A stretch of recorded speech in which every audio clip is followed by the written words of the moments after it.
Hello everybody, welcome back to the channel, I.P.A. Dark Tales. This story is set in Loughborough in Leicestershire. In School Street. Every town has one street the locals whisper about. A quiet terrace where the lights never seem to stay off and something unseen walks the stairs long after midnight. In Loughborough, that street was School Street. In early 2013, a young mother and her children moved into a modest house there, and within days, the ordinary began to break apart. Appliances switched themselves on. Footsteps followed her down the hallway, and when the investigators arrived, one of them said he felt a ghost run straight through him, or glide through him, whatever you want to call it. The newspapers called it the ghost named Nigel. The investigator called it something else, a Class D domestic entity.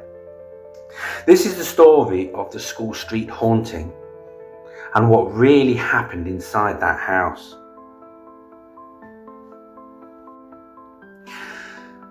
Newsrooms picked up the story. A Daily Mail piece dated the 8th of April 2013 popularised a name the family said emerged during the vigil, Nigel. It reported the same electrical anomalies and household disturbances and noted that a local investigator had been called in. The article made the case nationally visible, and other outlets and blogs echoed the details.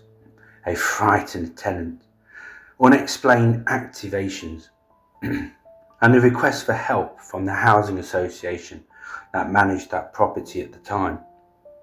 When paranormal investigator Dave Vickers visited, he later claimed a spirit ran through his body during a lights out session. Automatic writing allegedly produced the name Nigel. Knocks were heard in response to yes and no questions, and room-to-room temperature drops were noted, reported as up to around 5 degrees between the living room and the staircase landing. No formal EMF or thermal datasets were released to the public. The case remains, experience heavy instrument light in the record. The landlord confirmed awareness of the family's report, but stated there'd been no prior complaints at that address in the previous 13 years. After the coverage, the house was re-let. There are no published follow-on reports from later occupants. For investigators, that raises a clean fork in interpretation.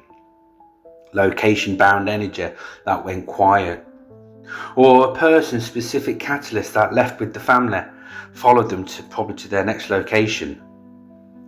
Across town and the wider Charnwood area, ghost story lists and local heritage write-ups filled School Street as a well-publicised supposed haunting, shelving it beside the regional staples like Greydew Priory's White Lady.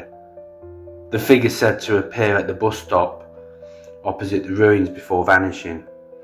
Evidence of how quickly modern cases can slide into local folklore. Witness reported electrical interference, light, microwave, the kettle. Temperature differentials reported informally during a vigil. Knock responses captured on a basic audio session uncontrolled. No publicity available publicly, EMF logs, FLIR captures or raw audio files with timestamps. National tabloid coverage naming Nigel, describing household phenomena and quoting the investigator and landlord positions. Eyewitness accounts, what they actually said. Sensation of cobwebs on skin, posters falling, footsteps tracking the witness, electricals activating without input. Folklore legend, how it spread. Nigel, the School Street ghost, became local shorthand after 2013. Later heritage notes catalogue it as a modern Loughborough case alongside older sites like Greydew. Other sources. The region hosts active, well-attested venues like Manor Hall, which is a venue for public ghost hunts and ghost tours and that. Multiple witness traditions. Useful regional context but separate from the school street. On the available record, School Street fits a Class D domestic manifestation, low-level physical effects, subjective tactile sensations and intermittent noises.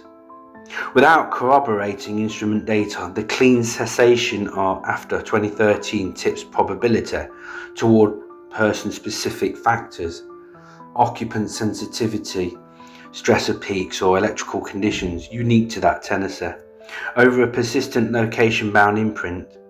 Still, the clustering of reports within a short window and the landlord's acknowledgement of unusual activities reported keeps it inside the file. Field takeaway. If activity ever restarts at the address, the protocol is simple. Parallel power quality logging and continuous EMF baseline for 72 hours. Paired thermal on the stair landing and strict call and response controls for that audio to rule out coincidence. Absent that, the School Street haunting remains a modern, media documented case with strong witness narrative and light data.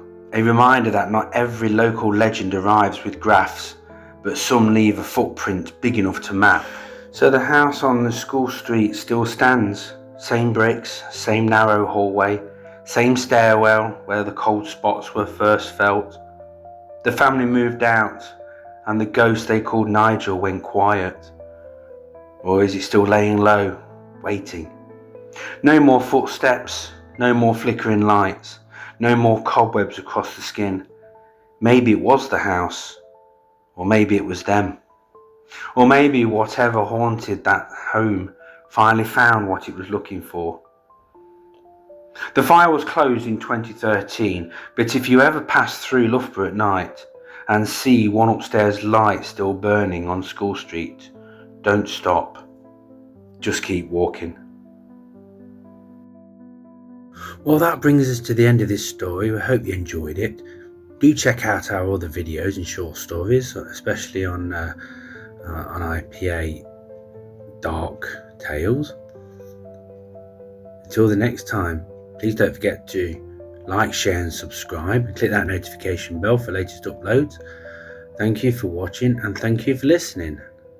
Until the next time, goodbye.